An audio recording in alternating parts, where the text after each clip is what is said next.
A rude bank teller rejected an application and unleashed a storm she never saw coming. What followed was a jaw-dropping lesson in power, humility, and a love story forged in the most unexpected fire. The most dangerous gang doesn't always carry weapons, sometimes they carry checks. If you're new here, subscribe and comment your location. Now let's begin. I'm sorry, Mr. Bear, is it? But a loan of this size for a what did you call it? A community auto shop? Jessica's laugh was a sharp, polished thing, like the edge of the marble counter she leaned against. She didn't look sorry at all. It's not a sound investment. We fund businesses, not unrealistic charities for juvenile delinquents. The man across from her, a mountain of worn denim and leather with a beard that could house small birds, didn't flinch. His eyes, a calm, weathered blue, held hers. The boys aren't delinquents, they're kids who need a hand.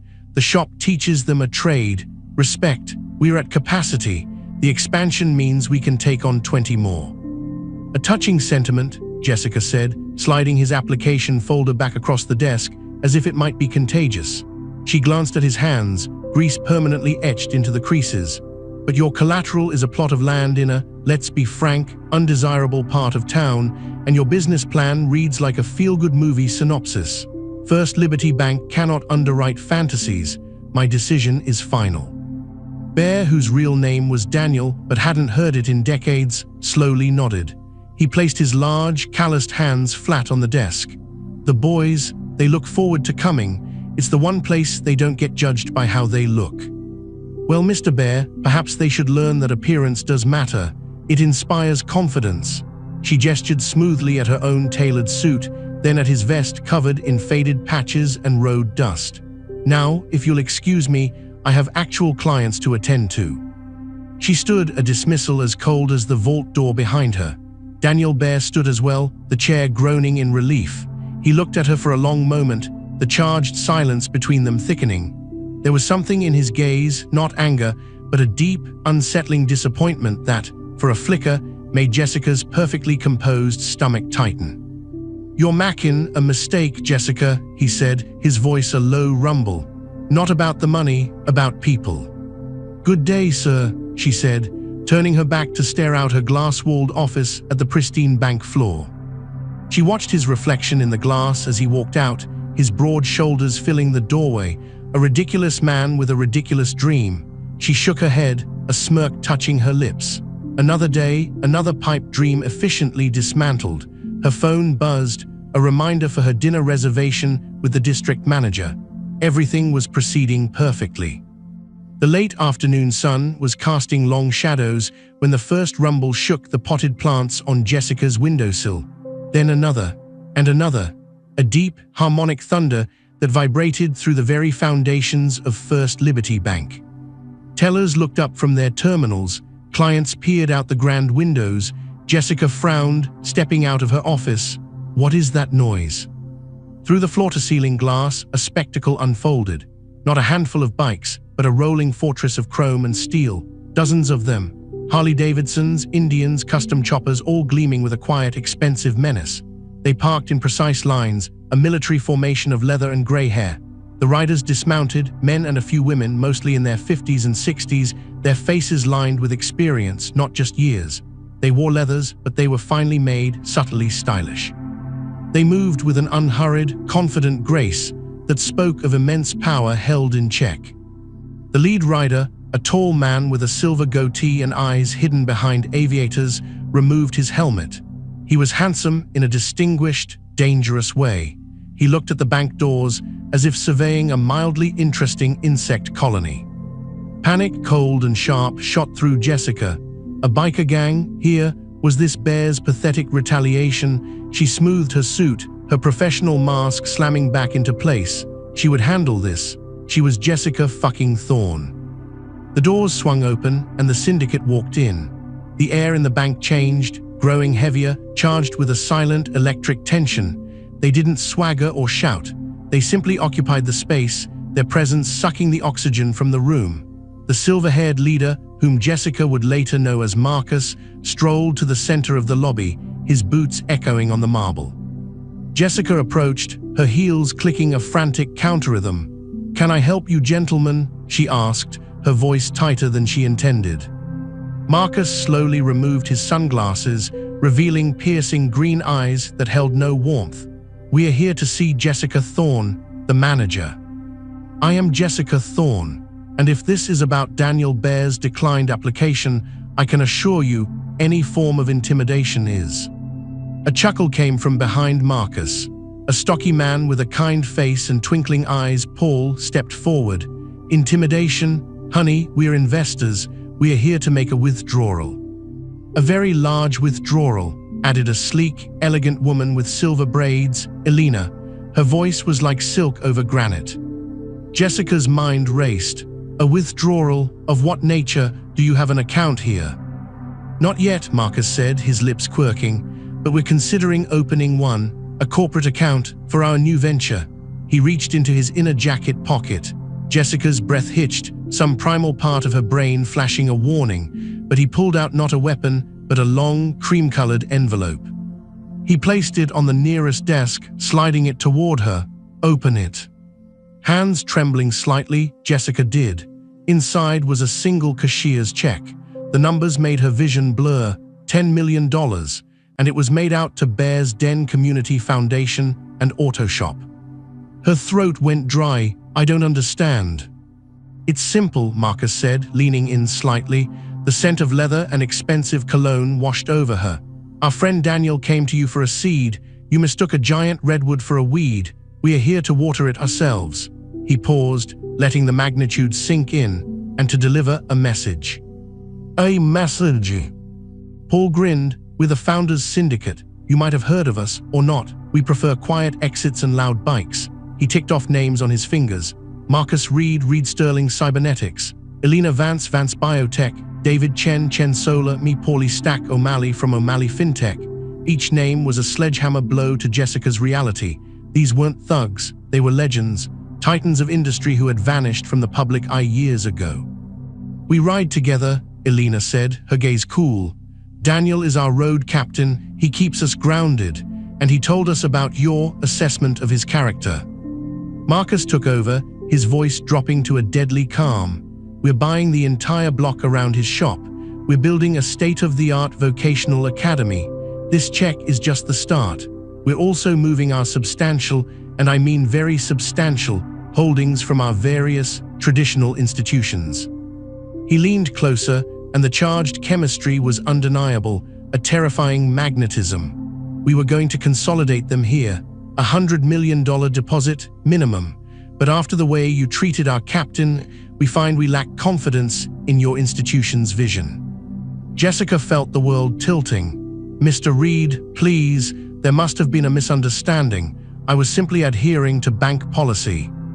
"Policy that can't see past a leather vest," David Chen spoke for the first time, his voice quiet but cutting. "My first company was run from a garage. You would have rejected me too." "Here's the offer," Marcus said, straightening up, his presence filling the room. "You will personally and publicly at the site of Bear's Den tomorrow at noon apologize to Daniel and the kids. You will eat every condescending word you served him today. You will do it with genuine humility. And you will announce, as manager of First Liberty, a new community investment initiative donated by an anonymous benefactor, which will, coincidentally, match our $10 million for local youth programs." He paused, letting the impossible demand hang in the air. "Do that, and we might reconsider moving our accounts. Maybe." "Or," Jessica whispered, the words scraping her throat. Marcus smiled. It didn't reach his eyes. "Or we pull every dime we have from every bank in this town. We fund Bear's Academy ourselves, right across the street from your branch. We'll make your little bank irrelevant, a quaint relic, and we'll make sure every at-risk kid, every struggling entrepreneur, knows that the only person who stood in their way was the snotty manager at First Liberty who thinks appearance is everything." The silence was absolute. Jessica could hear her own heartbeat thundering in her ears. Her career, her reputation, her entire life scaffolding was cracking under the weight of that single, scornful decision. "You have until 9 a.m. tomorrow to give Daniel your answer," Marcus said. He tapped the $10 million check on the desk. "This stays here, a token of our good faith." With that, the syndicate turned as one and walked out, leaving behind the scent of rebellion and a stunned, silent bank.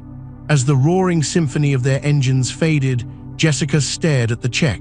It was a lifeline and a death sentence, all in one. Daniel was under an old Cadillac when his phone buzzed. He slid out, wiping his hands. The shop was quiet now, the boys gone for the day, he answered. "Mr. Bear, it's Jessica Thorne." The voice was different. Stripped of its lacquer, it sounded almost human. "Jessica," he didn't say more. I'd like to meet, to talk, not at the bank, somewhere neutral." He gave her the address of a diner near the shop, a place with sticky vinyl booths and good pie. Hanging up, he felt a weary sadness. He hadn't asked the syndicate for anything. They were his brothers, his sisters of the road, but they were also forces of nature. He'd only gone for a ride to clear his head after the meeting, and Marcus had taken one look at his face and deduced the rest. The syndicate didn't like it when one of their own was hurt. An hour later, Jessica walked in. She, changed into dark jeans and a simple sweater, her hair down. She looked younger and utterly lost. She slid into the booth opposite him. "They came," she said, her eyes not meeting his. "They do that. They offered me an impossible choice." Daniel sipped his coffee. Marcus likes dramatic gestures, but the money's real, the offer's real. The kids'll get their academy, Jess, with or without you. Her head snapped up at the casual shortening of her name. Why not just take the money and gloat? Why force me into this public humiliation? Daniel studied her, the perfect, fragile shell of her now cracked. "You think it's about you? It ain't, it's about them." He gestured out the window toward the dimly lit streets. "The boys who see your bank, all that glass and stone, and know it's not for them. It's about showing them that the world can be forced to apologize, that power isn't always where you think it is, that a guy who smells like motor oil can have friends who move mountains." "It's cruel," she whispered. "So was what you did," he said, not unkindly. "You didn't just reject a loan, you dismissed a future for 20 kids. You mocked a man's life's work. That's a deeper cut than any public apology." Tears welled in her eyes, shocking them both. She looked away, furious at her own weakness. "I don't know how to be humble. It's not in my job description." A ghost of a smile touched Daniel's lips. Maybe it should be. They sat in silence for a long moment, the clatter of the diner a world away. The charged space between them was different now, not a clash of power, but a raw, exposed connection. He saw the ambitious, terrified woman beneath the armor. She saw the profound, unwavering strength beneath the grease and denim. "What happens if I do it?" she asked finally. "Then you get to help build something beautiful, and you get to keep your bank for what it's worth. And if I do, you'll still see it get built, just from the outside, looking in, and you'll spend the rest of your career wondering what side of the glass you really want to be on." He paid the bill, sliding out of the booth. "Noon tomorrow, Jess, your choice." He walked out, leaving her with the check and the weight of her own soul. The next day at 11:55 a.m., the vacant lot next to Bear's Den was packed. News of the biker billionaire showdown had spread like wildfire. Local news vans were there. Kids from the shop, their families, community members, and a sea of curious onlookers stood amidst the syndicate's motorcycles, which were parked in a gleaming, silent semicircle. Daniel stood with Marcus, Elena, Paul, and David, their arms crossed, faces unreadable. At 11:59, a sleek car pulled up. Jessica Thorne stepped out. She was back in her power suit, but her face was pale, her jaw set. She carried a microphone and a small amplifier. She walked to the center of the lot, the crowd parting for her. She looked at Daniel, then at the expectant, skeptical faces of the young men from the auto shop. She saw the syndicate, a wall of impassive judgment. She took a deep, shuddering breath that echoed slightly in the speaker. "My name is Jessica Thorne," she began, her voice wavering. "I am the branch manager of First Liberty Bank, and yesterday I made the worst professional and personal mistake of my life." She told them everything: the application, her dismissive words, her arrogance. She didn't sugarcoat it. Her voice broke as she described mocking Daniel's unrealistic charity. Tears streamed down her face, but she didn't wipe them away. "I was wrong," she said, her gaze finding Daniel's. "I judged a book by its cover, And in doing so, I failed to see the masterpiece inside. I failed to see the community, the hope, the future that was right in front of me. Daniel Bear, I am so sorry. From the bottom of my heart, I apologize. She turned to the boys. And to all of you, I apologize. You deserve better than someone like me making assumptions about your potential. Then, lifting her chin, she made the announcement about the new community initiative, the matching funds from an anonymous donor. The crowd erupted in cheers, but Jessica's eyes were only on Daniel. He gave a slow, single nod. It wasn't forgiveness, not yet, but it was an acknowledgement. Marcus stepped forward then, taking the microphone. First Liberty Bank has shown a capacity for growth, he said, his voice booming. The Founders Syndicate will be moving our primary holdings there. He looked at Jessica. We'll be in Monday to open accounts, Ms. Thorne. See that you handle them personally. The event dissolved into a chaotic, joyful celebration. The syndicate members, their fearsome personas melting away, were soon laughing with the kids, talking engines, and posing for pictures. Jessica stood alone, emotionally gutted, watching the world she'd scorned celebrate its victory. Daniel approached her. You did good, Jess. It felt like dying, she said hoarsely. Sometimes things have to die to make room for new growth. He paused. The shop's open late tonight. We are ordering pizza for the crew. You should come, not as a banker, just come. She looked at him, at the genuine offer in his eyes. I don't know anything about cars. He smiled, a real one this time, crinkling the corners of his eyes. I'll teach you. It's easier than learning humility, I promise. And in that moment, amidst the roar of a different kind of engine, the engine of change, something new sparked between them, charged with possibility, raw and real. The story didn't end with a fairy tale. It continued, messy and human. Jessica did handle the syndicate's accounts, a relationship that was equal parts professional and deeply personal, filled with light-hearted ribbing from Paul and shrewd advice from Alina. The bank thrived. The academy construction began, with Jessica volunteering on the planning committee, learning more from the kids than she ever taught them. And slowly, over greasy pizza in the garage, over late-night talks about balance sheets and crankshafts, something blossomed between her and Daniel. A charged, magnetic attraction that was as much about intellect as it was about the way he looked at her, seeing not the manager, but the woman she was becoming. There were moments laden with a palpable 18+ tension, a brush of hands passing a wrench, a long look held across a crowded room, the low rumble of his laughter that seemed to vibrate right through her, all perfectly YouTube-safe, but scorching in implication. It was a romance built not on flowers, but on mutual respect forged in fire. She learned to appreciate the simplicity of a well-tuned engine. He learned to appreciate the complex beauty of a well-structured deal. Together with the formidable, family-like backing of the Founders Syndicate, they didn't just build an academy, they built a new future for an entire neighborhood, proving that sometimes the most powerful revolutions arrive not with a whisper, but with the thunder of 100 motorcycles and the courage to say, I was wrong. And in that thunder, two very different souls found a love that was as unexpected, as powerful, and as enduring as the open road itself. The din of the celebration faded into a warm, buzzing hum as the sun began its slow descent. News crews packed up, the crowd dispersed, and the syndicate members, after clapping Daniel on the back with promises of conference calls and wire transfers, mounted their bikes and rumbled off in small groups, leaving a ringing silence in their wake. Jessica stood rooted to the spot.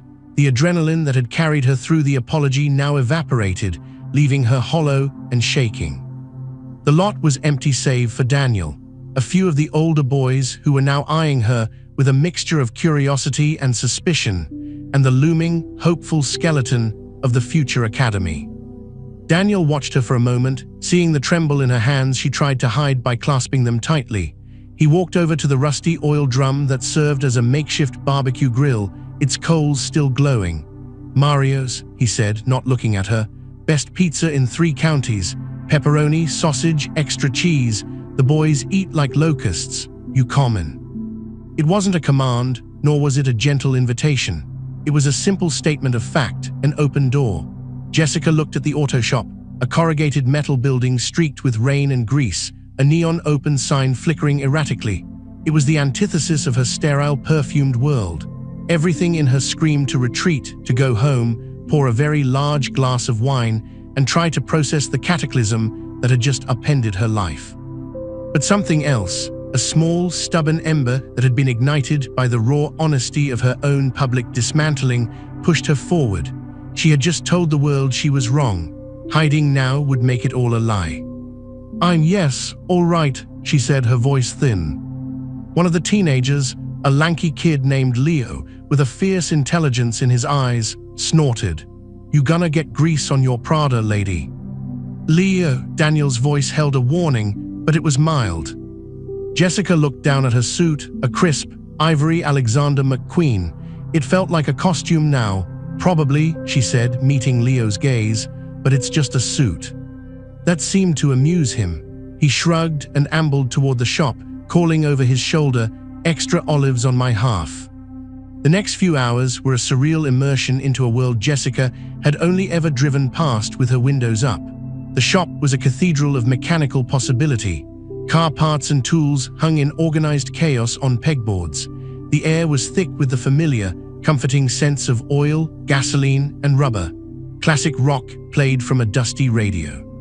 The boys, ranging from scrawny 14-year-olds to broad-shouldered 20-somethings, moved with a practiced ease, joking, arguing about carburetors versus fuel injection, and eyeing Jessica with open curiosity. She felt like a specimen under glass, until Daniel handed her a stack of paper plates and a roll of paper towels. "Make yourself useful," he said, a faint glimmer in his blue eyes. She set up the makeshift table on 2 rolling tool chests. When the pizzas arrived, steam fogging the cardboard boxes, the boys descended. Jessica found herself pressed against a workbench, holding a dripping slice of pepperoni, utterly out of her element. She listened to their talk, about a '67 Mustang engine rebuild, about school troubles, about a sister's birthday. The conversation was earthy, real, and devoid of any of the strategic posturing of her boardroom lunches. Daniel held court without trying to, his low rumble of a voice settling disputes and offering quiet advice. He caught her watching him once, and the intensity of his look sent a current through her that had nothing to do with the day's drama. It was primal, direct. She looked away first, her cheeks warming. Later, as the boys began to trickle out with shouts of "See ya, bear," and curious nods to Ms. Thorne, Jessica started gathering the debris. Her sleeve caught on a protruding bolt, and with a faint rip, a small tear opened on the silk-lined cuff. "Told you," Leo said, grinning as he swept past with a trash bag. Daniel appeared beside her. "See, Mia." He led her to a deep sink in the corner. "Peroxide gets out grease, usually." He poured a little onto a clean rag. "Give me your arm." The request was intimate. Hesitantly, she extended her arm. His hand, huge and warm and etched with countless scars and blackened lines, encircled her wrist with a surprising gentleness. The contrast was electrifying. His touch was careful, precise, as he dabbed at the tiny spot of grease on her cuff. She was acutely aware of his proximity, the solid wall of his chest, the scent of him, soap, leather, and something indefinably masculine. The charged moment stretched, thick and silent. His thumb brushed the delicate skin of her inner wrist, and her breath hitched. He felt it. She saw his eyes darken. "Sorry about the suit," he murmured, his voice barely above the hum of the fluorescent lights. "It's just a suit," she repeated, her own voice a whisper. He released her wrist, but the ghost of his touch lingered. "You meant what you said today," he stated. "It wasn't a question. I had no other choice." "There's always a choice, Jess. You could have resigned. You could have called our bluff. You stood there and took it. That took guts of a different kind." Hearing him say her name that way, short, familiar, rolling off his tongue like it belonged there, unsettled her further. "I don't feel brave. I feel gutted." "That's where the good stuff starts," he said, turning to put the peroxide away. "When all the junk you thought was important gets stripped away." He walked her to her car later, the parking lot bathed in the orange glow of a single security light. The city sounds felt distant here. "Monday," he said, "Marcus and the others, they're not gonna go easy on you." "I expect not." They're good people, the best, but they protect their own. And you're on probation." He leaned against her car door, blocking her exit, but not threateningly. It felt possessive. "You gonna be okay?" In that moment, Jessica Thorne, who had built a fortress of competence and control, didn't know the answer. "I have to be, don't I?" A slow smile spread across his face. "Nah, you just have to be willing to learn." He reached out, and with a finger so calloused it snagged on the fine fibers, he gently tucked a stray strand of hair behind her ear. The gesture was devastating in its simplicity. "Get some sleep, Jess." He opened her car door for her, and she slid in, her body humming. As she drove away, she saw him in the rearview mirror, a solitary giant silhouetted against the light of his shop, watching her go. Monday morning at First Liberty Bank was a surreal exercise in cognitive dissonance. The staff treated Jessica with a new, cautious deference laced with unasked questions. The normal buzz of the bank felt muffled. At 10 a.m. sharp, the thunder arrived. Marcus, Elena, Paul, and David walked in, not in full leathers today, but in impeccably cut business casual attire that still managed to look like a uniform of immense power. Marcus wore a charcoal blazer over a black turtleneck, Elena in a sleek pantsuit that probably cost more than Jessica's monthly salary. They carried briefcases that were old, scarred, and undoubtedly full of financial artillery. Jessica met them in the lobby, her professional mask firmly back in place, though it felt thinner, more fragile. "Mr. Reed, Ms. Vance, gentlemen, welcome. My office is ready for you." Marcus gave her a once-over, his green eyes missing nothing. "Lead the way, Ms. Thorne." The meeting that followed was like no banking session Jessica had ever conducted. They were polite but razor-sharp. They asked questions about liquidity ratios, algorithmic trading dependencies, the bank's ethical investment portfolio, and its disaster recovery protocols with the intensity of Special Forces interrogators. Paul, Stack O'Malley, made a joke about blockchain that was so advanced it took Jessica a moment to realize it was a joke, and then she surprised herself by laughing. Elena Vance, while reviewing the bank's community outreach, a paltry single page in the prospectus, leaned forward. "This is pathetic, Jessica. It's window dressing. We're not just moving money here, we're moving a philosophy. That academy gets built with union labor, local contractors, and solar panels from David's company. Your bank will facilitate it transparently. Understood?"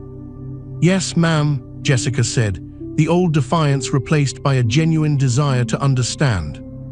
Halfway through, Daniel arrived. He didn't ride his bike. He drove an old, impeccably restored Ford pickup. He walked into the office, nodded at his friends, and took a seat in the corner, silently observing. His presence changed the chemistry of the room entirely. For Jessica, it was both unnerving and anchoring. She was painfully aware of him, of his quiet scrutiny. Was he judging her performance, seeing if she measured up? When the complex negotiations reached a tense point over bond maturity schedules, Jessica, digging deep into her knowledge, offered a counter-proposal. It was smart, aggressive, and beneficial to the bank. Paul whistled. "She's got teeth, Bear, I like it." Daniel just smiled, a small, private thing that made Jessica's heart skip a beat. "Told you she wasn't just a shiny suit." The charged comment hung in the air. Marcus's lips quirked. "Indeed." By the end of the 3-hour meeting, the foundations were laid. The syndicate would move $150 million in assets in phases. First Liberty would become the operational bank for the Bears Den Academy project. Jessica would be the direct liaison. As they stood to leave, Marcus paused at the door. "You did adequately today, Thorne. The apology was the down payment. This," he gestured around the office, "is the first installment. Don't be late on the next one." When they were gone, only Daniel remained. He stood up, stretching his massive frame. "You survived." Barely, Jessica exhaled, sinking into her chair. "They're terrifying." "Only if you're on the wrong side of them." He came around her desk, not invading her space, but claiming a part of it. He picked up a crystal paperweight, a gift from the district manager for a sales award. He hefted it in his palm. "Seems fragile, all show." "Like me last week?" she asked, surprising herself with her own bluntness. He set the paperweight down. "Nah, you were more like bad welding, looked solid on the surface, but the bond was weak. It took a hell of a heat to fix it. He looked at her, his gaze intense. "The heat's still on, Jess. You gonna hold?" The metaphor, so perfectly suited to his world, resonated deep within her. "I think so," she said, holding his gaze. "I want to." He nodded, satisfied. "Good, then I'll see you Thursday." "Thursday?" "The shop, you said you wanted to learn. We start with changing the oil on my truck. 7 p.m., don't wear Prada." With that, he turned and walked out, leaving her with a cocktail of dread, excitement, and a fluttering sensation she hadn't felt in years. Thursday night marked the beginning of Jessica's real education.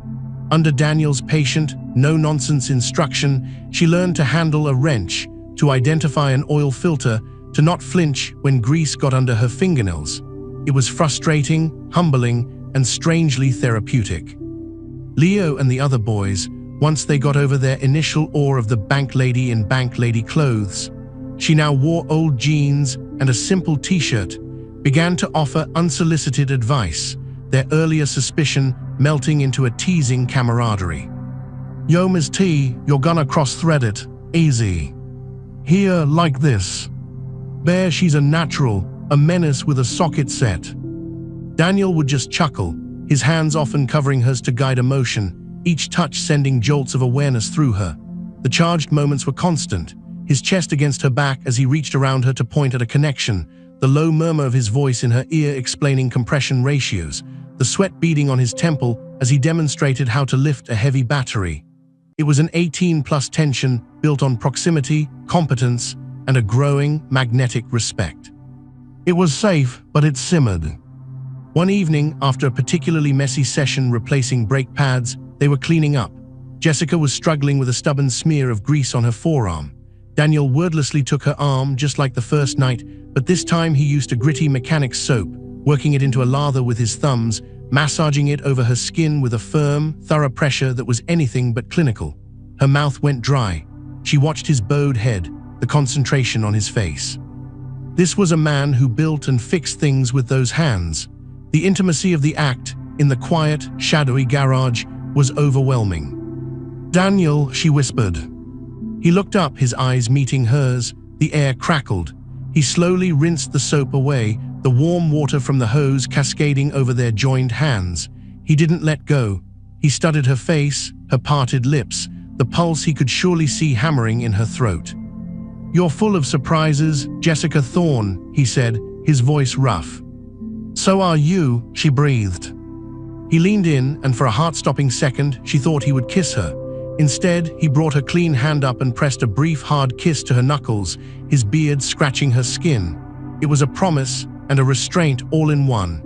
"Get home safe," he said, releasing her and turning back to his tools, leaving her standing there, her skin burning where his lips had been. Weeks turned into months. The academy's foundation was poured, Jessica's life bifurcated. By day, she was still the manager, but her focus had shifted. She championed new loans for small local businesses, drawing on the syndicate's influence and her own hardened resolve to cut through red tape. She became a familiar, if still slightly incongruous, figure at the construction site in her hard hat and blazer. By night, she was a student of the garage. She learned to change a tire, diagnose a squeaky belt, and even helped Leo rebuild a carburetor. The bond with the boys deepened. She helped them with college applications, listened to their problems, and used her financial acumen to help them set up savings accounts from their shop wages. She was no longer the bank lady, she was Ms. Jess. And through it all, her connection with Daniel deepened into something profound and unspoken. They were a study in contrasts, the refined banker and the rugged mechanic, the strategist and the pragmatist. They debated economics over engine blocks, discussed Plato's Republic while packing wheel bearings. The intellectual and physical chemistry was a constant, thrilling undercurrent. One rainy Friday night, the shop was empty. They were working on Daniel's personal bike, a classic Harley he was restoring. A storm lashed the metal roof, enclosing them in a cocoon of sound and steam from their coffee mugs. They were close together under the bike's lifted frame. He was telling her about his past, pieces he rarely shared. About a tour overseas, about coming back lost, about finding purpose not in boardrooms, but in the simple logic of an engine and the chaotic potential of a kid who needed a break. "I saw myself in them," he said, his voice a low rumble against the rain. "All that anger, that feeling of being worthless, the road, the syndicate, they gave me family, this shop gave me purpose. And then you walked in, all judgment and sharp edges, and I saw someone just as lost, just in a gilded cage." His honesty disarmed her. "I was," she admitted, her voice small. "I was chasing a version of success that felt emptier every time I caught it. That day with you, it was the first time someone looked at me and saw right through the achievement to the hollow inside." He put down his wrench and turned to face her. Watery light from a trouble lamp played across his features. "It ain't hollow anymore, Jess. I see what you're building. In the bank, here with the boys, it's solid, it's real." The look they shared was a live wire. All the charged moments, the brushed hands, the lingering looks, the almost kiss, coalesced into this single, suspended point in time. The rain drummed a frantic rhythm. He cupped her face, his palm rough and warm against her cheek. This time, there was no hesitation. The kiss was not gentle. It was a collision of two worlds acclaiming. It tasted of coffee and grit and desperate, hungry truth. Her hands fisted in his shirt, pulling him closer. He backed her against the workbench, his body a solid, welcoming wall against hers. It was fierce, passionate, a release of months of pent-up tension, yet underpinned by a deep, abiding tenderness that made her want to weep. It was everything she didn't know she needed, raw, honest, and powerfully real. When they finally broke apart, breathless, foreheads touching, the world had irrevocably changed. "About damn time," he breathed, a shaky laugh in his voice. She laughed too, a giddy, free sound she didn't recognize as her own. "I was waiting for you to make a move, Bear. I thought bikers were supposed to be impulsive."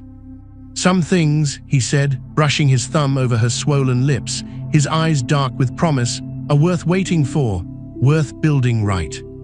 The romance that unfolded was not of whispered sweet nothings in fancy restaurants. It was shared early mornings at the construction site, his hand at the small of her back. It was her falling asleep on his couch, covered by his worn leather jacket, after helping him with the academy's budget spreadsheets. It was slow dances in the garage to songs on the old radio. It was the way the syndicate now looked at them as a unit, Elena giving Jessica knowing smiles, Marcus gruffly asking her opinion on investment strategies, Paul calling her the old lady just to see Daniel scowl and Jessica blush. It was love built in the heat of transformation, tempered by mutual respect, and charged with a passion that felt earned. The climax came not with a villain, but with a final test. The district manager, a man named Sterling who had always viewed Jessica as a trophy employee, got wind of the unconventional relationship and the bank's deep ties to the biker gang. He arrived unannounced, fueled by gossip and concern over reputational risk.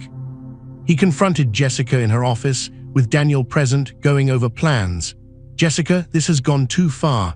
The motorcycles, the element you're associating with, it's unseemly. The board is concerned. This academy is a liability.